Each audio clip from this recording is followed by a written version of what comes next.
Assalamu alaikum wa rahmatullah wa barakatuh. Each of us, has to develop an attitude towards our existence. We have to be able to understand what is and what isn't important, and we have to be able to understand how to carry ourselves in this world.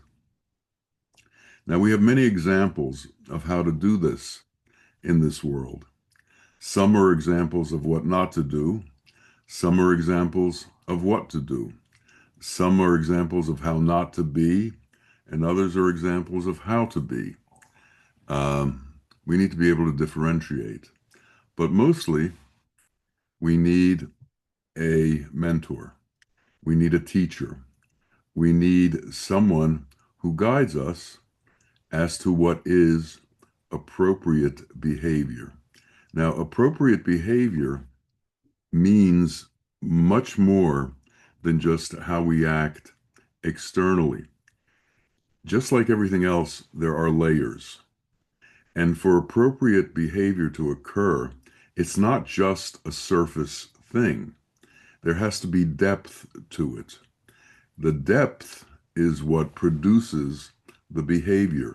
The depth of understanding of who you are supposed to be, how you are supposed to act, and the truth of existence are what form your behavior. So, different attitudes create different behaviors. Different points of view create different behaviors. For instance, if a person thinks that wealth is what's important in this world, everything he does is tainted by his association with wealth.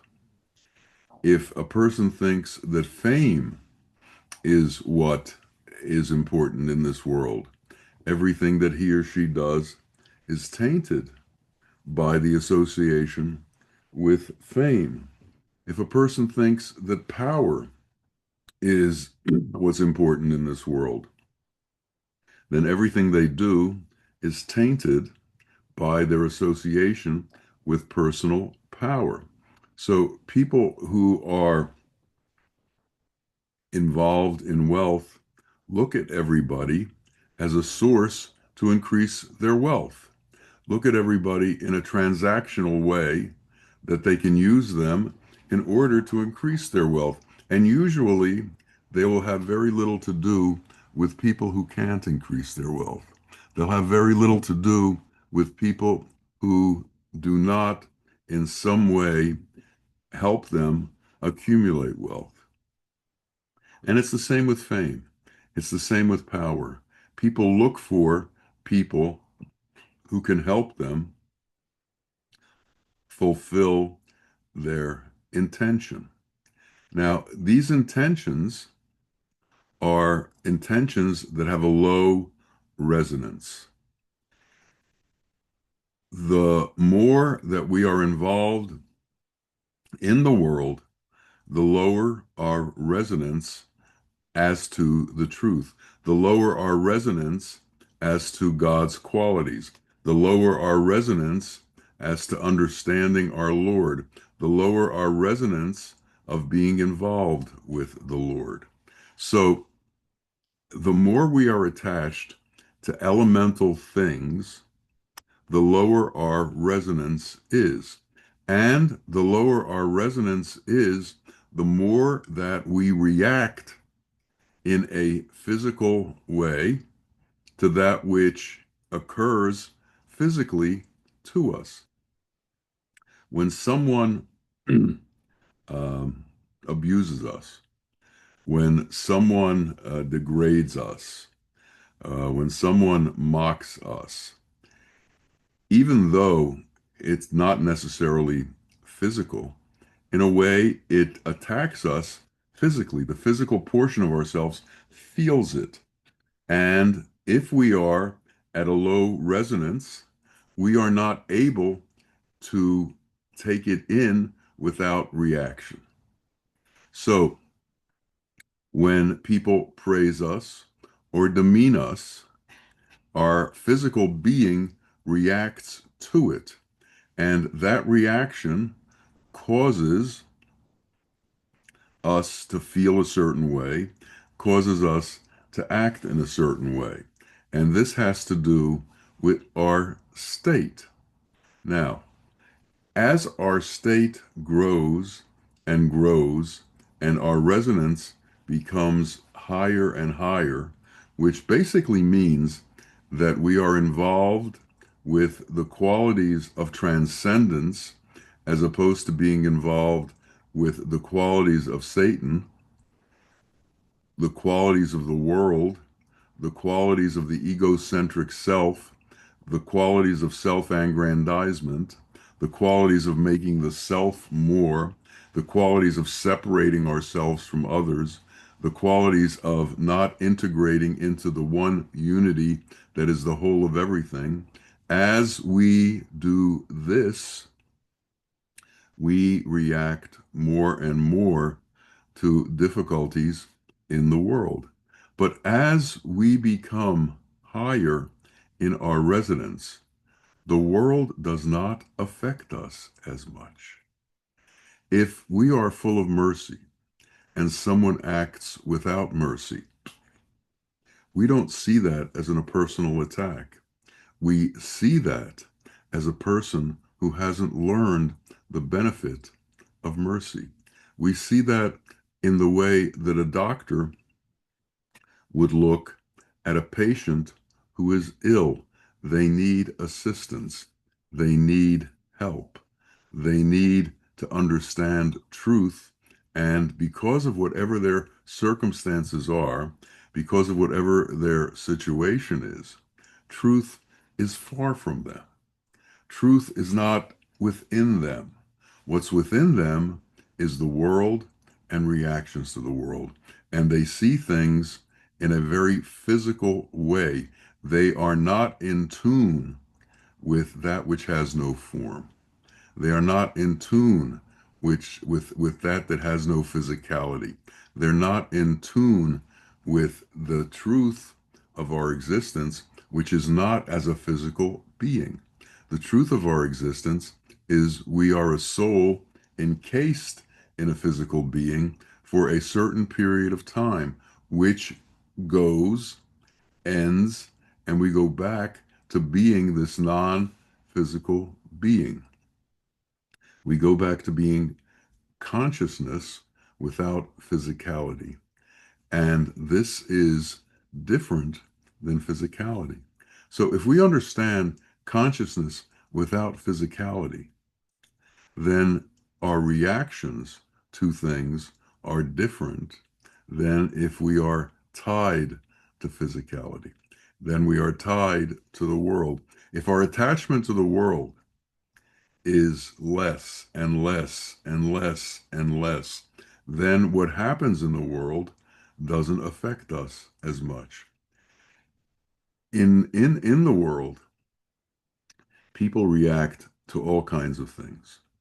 People react to politicians. People react to the way the government runs. People believe that the government has a direct effect on us, and other people ignore the government because they know that in truth, God rules and God rules everything.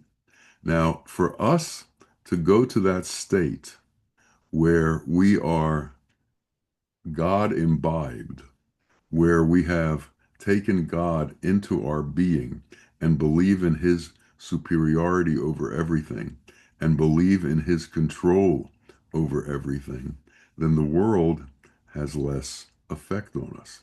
And as I said before, it's layers.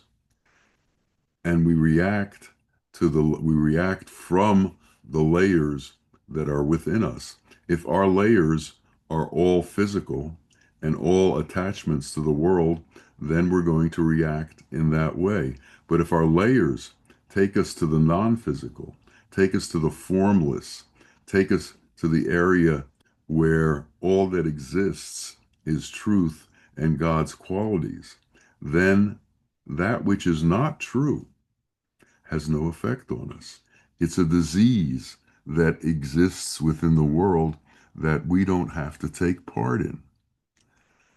But if we still have an inkling towards love of the world, if we still have a connection to pride, self-worth, a idea of who we are, and we protect that self, who we are, then when that self that we imagine in this world is somehow denigrated, we react. If that self is somehow praised, we react. And why do we react? Because it creates a physical response within our being. It creates a physical response within our cells and our mind and our thoughts and our actions. So it's said that some people, if you praise them, you can get them to do anything. And that's because they are so enamored with themselves and they wish to be recognized as wonderful by others that if you praise them, they will do things for you as long as you continue to praise them. They do it in a transactional way. If you praise them, they'll do something for you, so you will continue to praise them. But if you stop praising them, their reaction to you will become different. So as long as you praise them, they will be your friend. But when you stop praising them, they cannot be your friend because their friendship is dependent on your praise. Like that, we have to become free of the attachment to praise. We also have to become free of the difficulty that we have when we are scolded or when we are not praised by people. We have to understand that there's only one judge, and that judge is not man. That judge is God. And God's reasons for judging us are quite different than man's reasons for judging us. God's ability to see the truth of who we are is much different than others' ability to see the truth of who we are, and even our own ability to see the truth of who we are. So when God judges us, when God looks at us, he sees the state of our intentions. He sees the state of our qualities. He sees the state of what it is we are trying to do. And he looks at us in depth. As deep as we go, he goes deeper and judges us from the root of our intention. While man sees us for a moment and reacts to the moment that he sees, he does not understand the full depth of a being, the history of a being, what that being has gone through. He just sees that moment and reacts to that moment. For instance, there's something we have in America called road rage, where people react to people in traffic situations. So somebody's driving and another car cuts them off. This angers some people as if it was something personal they did to them, even though neither of them knows each other, have never met, and have nothing in common. And people have been known to pull guns out and start shooting at the car in front of them. This happens not so infrequently in the United States. Why is this? Because people react violently to things that happen in the world, physical things, and they don't have the self-control to be able to understand the difference of what is and what isn't important, to understand the difference of what goes on and how to react to it. So they are constantly in a state of reaction. They are constantly in a state of getting reacted to and reacting back. We become automatons. We become people who are reactive. Everything that occurs, we have a reaction to. We must learn to become inert. Inert means that if you have a magnet and you have steel, the steel is pulled by the magnet, but if it's wood, it's inert. The magnet cannot affect the wood.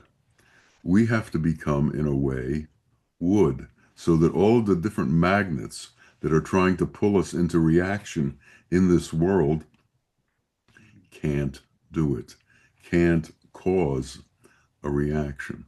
And this is an interesting phenomenon.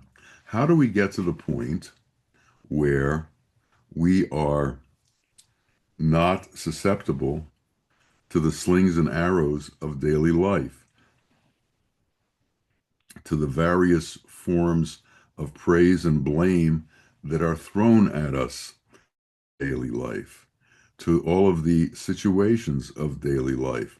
When do we get to the point where we are stable and centered, and whatever is going on doesn't pull us because of the stability that we have in our center, because of the fact that our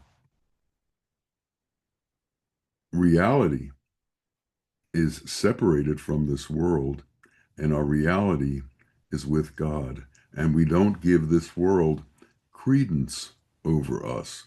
We don't give praise credence over us.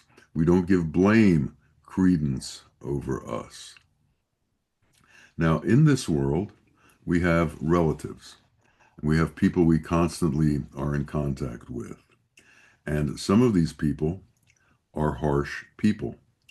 And it's difficult to be around them because of their constant harshness, because of their constant inability to be appropriate, because of their constant inappropriate behavior towards us. Sometimes we need to sever ties with people who are too harsh. We need to sever ties with people who cause us too much distress. Whatever level we're at, we can only take so much. Now, if we've transcended into the state of being a transcendent being who is beyond this world, that's one thing. But if we're on the path, we're still susceptible to harshness. We're still susceptible to praise. We're still susceptible to blame. So we have to be careful as to who is in our circle of associates. We have to be careful as to who is in our circle of friends. And we have to choose good people, because in choosing good people, there will be a positive energy created. But people with negative energy will pull good energy from you unless you're very strong, unless your intention is so strong within God that you can overcome all of this negative energy. It takes an enormous amount of positive energy to overcome negative energy.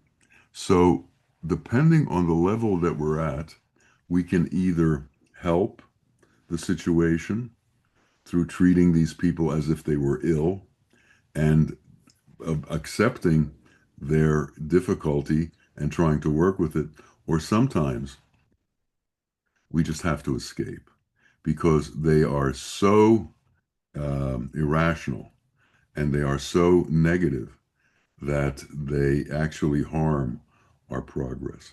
And we have to be aware of this. We have to be knowledgeable and know enough to understand these things.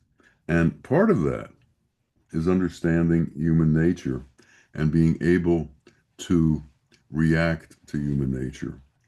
I have found that this is not an easy thing to do. It's not easy to understand people and their true nature. It's not easy to understand people and their true intention. There are people in this world who hide their intentions. They put on a certain facade and they go through life acting with this facade, and you think they are one way, and then you become betrayed. All of a sudden, that facade disappears, and the truth of who they are comes out. Well, this is a very disappointing situation.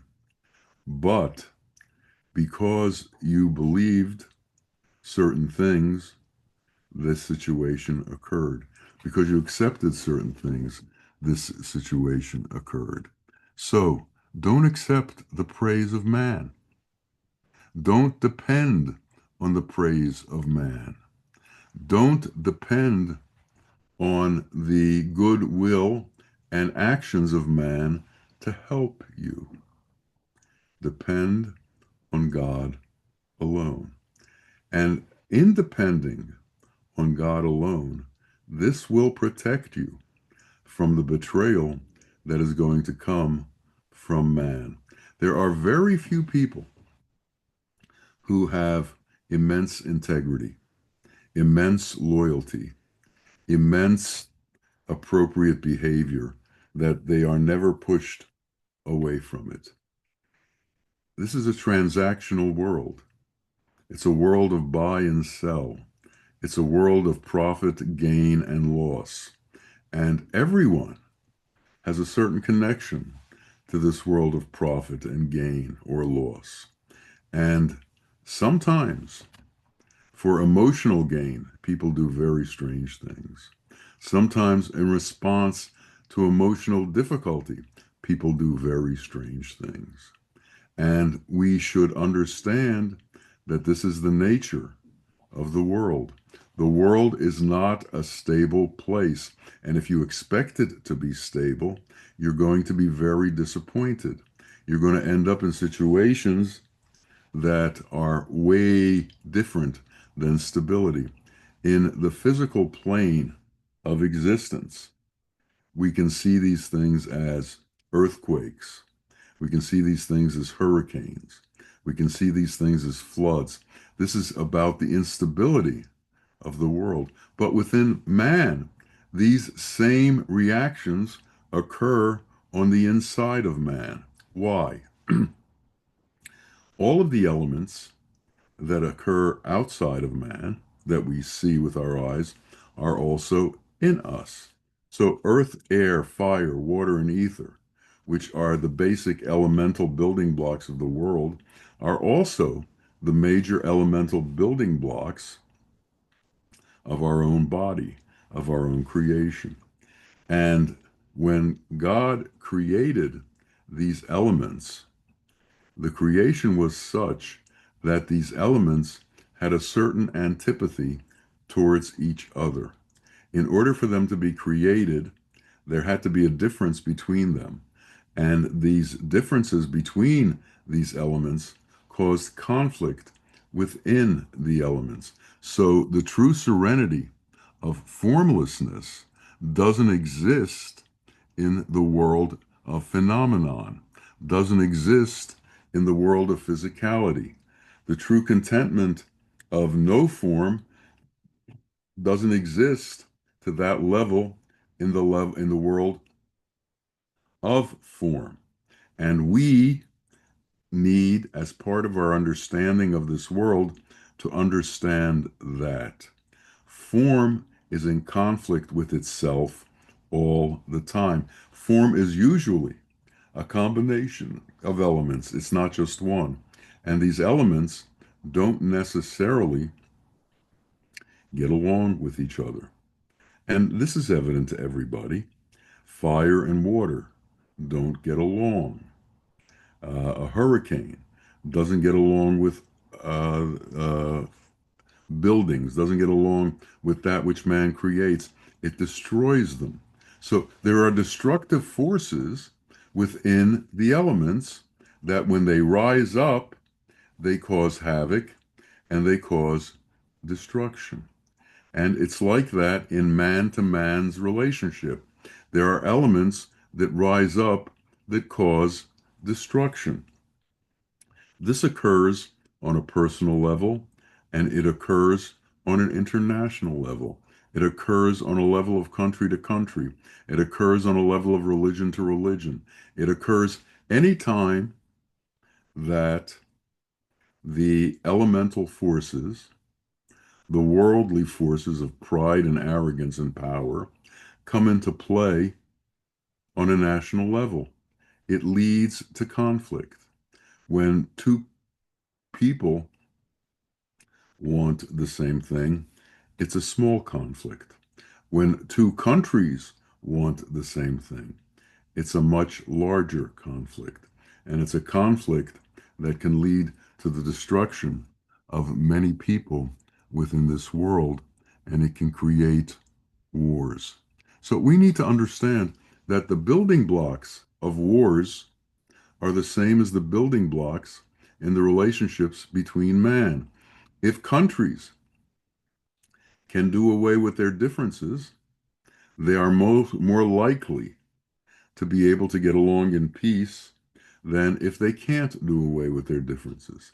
If countries can do away with their animosity towards each other, they are more likely to do away with difficulties that come about within them. If countries can forget their past and forget revenge and forget the need to right every wrong that occurred over the last 1,000 years, they are more likely to get along with each other. But this isn't always the way. And since it isn't the way, wars occur. Since it isn't the way, killings occur. It's evident that a situation ends when you have a conflict with another person through the death of that person. But does that really end that conflict? Does it still linger within you, even though that person is no longer there? We all have these memory banks. We all have these emotional banks, and they don't necessarily have anything to do with how that person feels about us or how that person is towards us. It has more to do with our own imagination. So, can we stop judging others? Can we give up our imagination?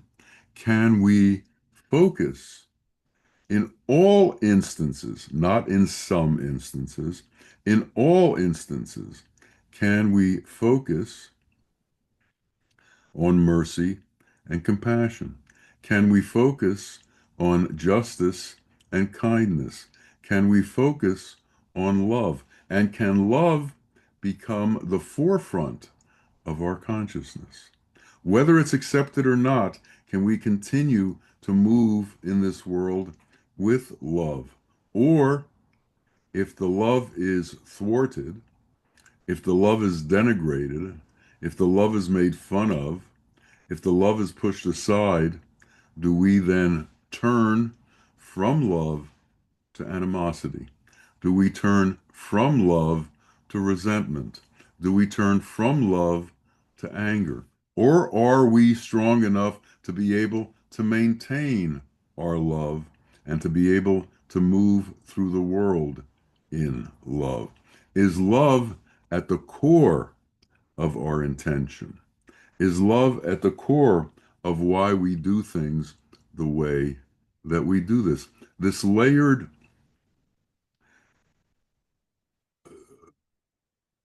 this layered being that we are is made up of many, many different qualities. The Asmaul Husna, which is the book of God's names, the book of God's qualities, the book of God's ways, is not just one quality. It's 99 qualities that are intermingled with each other, which produce the one God. But the one God has many, many, many different names. He's called Rahman. He's called Rahim. He's called so many different things, and they are all parts of him. They are not all of him, but they are parts of him. When all of him is one, then all 99 act in unity and act as one. It's the same within us. When we are in touch with mercy and compassion and justice and kindness, with righteousness, then these all act as one. But when we become agitated, when our personality begins to feel abused, we react in a negative way. We react negatively towards that which is negative towards us. So, when negativity is thrown in your direction, can you absorb that negativity with your love and give love in return? Or does that negativity create negativity within you so that you give negativity back? What happens? And each of us has to watch that. We have to look at that as we look at ourselves, because it's only in self analysis that we can realize how and why we act, what makes us work. There's an expression in English, um, that person can push his buttons. That means that one person knows what emotionally upsets the other person and makes him react in a not in a negative way. And some people play with that. They have that ability to push people's buttons and they enjoy it. They enjoy people becoming upset. They enjoy people reacting violently. They are instigators. And unfortunately, this world has instigators.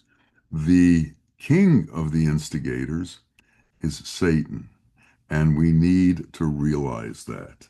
There is an instigator in this world whose sole purpose is to cause destruction, whose sole purpose is to cause differences, whose sole purpose is to cause animosity, whose sole purpose is to cause difficulty and to bring people away from God, to bring people away from that contentment that comes when one is totally involved with the transcendent qualities, with the higher resonance.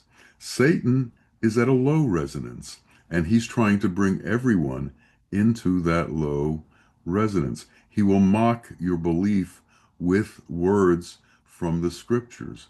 He will mock your belief with trying to show you how you misunderstand truth. He will mock your belief by trying to impress you with wealth and fame and power and make you grow within that. He will tell you that these things are greater than anything else. He will try to tell you that within this earth is where your reward is. Your reward is not after this earth. Your reward doesn't come at a later date. He will always tell you you need a little more of what you have in this earth. He will not allow you to become satisfied. He will not allow you to become content. He will not allow you to be at one with yourself and others. He will not allow you to enter into unity. He will promote differences. He will promote that which is uh, against each other. He will promote division. He will tell you this religion is different than that religion. He will tell you the God in one religion is different than the God in another religion. He will tell you that the prophets didn't come with the same message, that they came with different messages. He will tell you that one religion must pit itself against another religion to promote its own superiority. He will tell you all of these things, and people believe it because he disguises himself. In a country like America or Canada, Satan can walk down the street and invite people to join him. But in other countries, they are well aware of what Satan is. And if he walked down the street declaring himself as Satan, they would kill him. But he's smart enough to know that he shouldn't do that. So what does he do? Satan disguises himself as a cleric. Satan disguises himself as a religious person. Satan disguises himself as one who teaches the truth. And he knows all of the scriptures very well, and he uses them to promote differences. He uses them to create division. He uses them in ways against the integrity of man. So we must understand some basic rules. If hate is taught, it's not religion. If animosity is taught, it's not religion. If differences are taught, it's not truth. Truth only comes through unity. Truth only comes through love. And if anything other than unity and love is taught, it is a false teaching that has been infiltrated by satanic qualities, that has been infiltrated by hatred and animosity and jealousy, and is now being taught in a way to bring about the destruction of man as an individual and humanity as a whole. We must be very careful of this, and we must understand that this intention is constantly going on in the world. And what happens is this intention that is Satan's is taken on by some people within the world as if it were God's intention. They can't tell the difference between God and Satan. They can't tell the difference between truth and falsehood. They can't tell the difference between right and wrong. So if wrong words come out of what seem to be appropriate places, they become confused and they begin to believe it. We have to be the ones who understand the difference. We have to be the ones who recognize falsehood when falsehood is preached. We have to recognize the lie of differences when differences are preached. We have to understand all of these things and bring ourselves constantly back to justice, back to mercy, back to compassion, back to love, back to kindness, back to the truth and the unity of all men in existence, not just some men.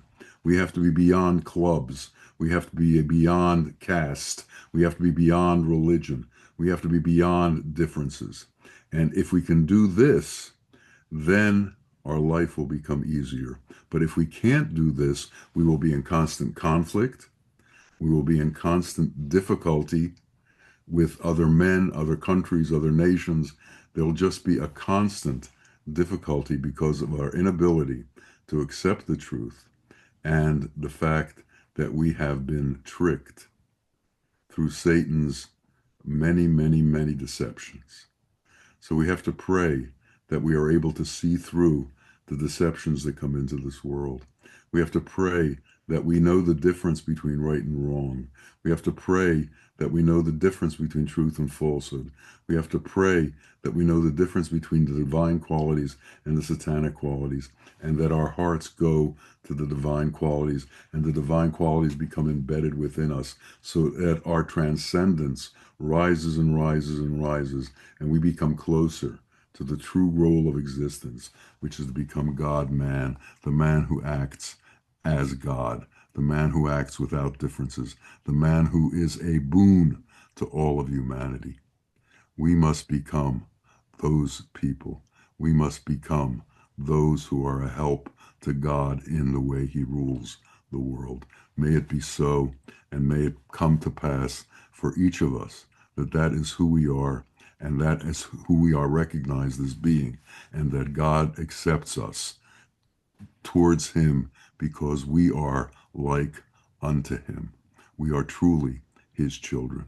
Amin, amin. Ya Rabbil Alameen.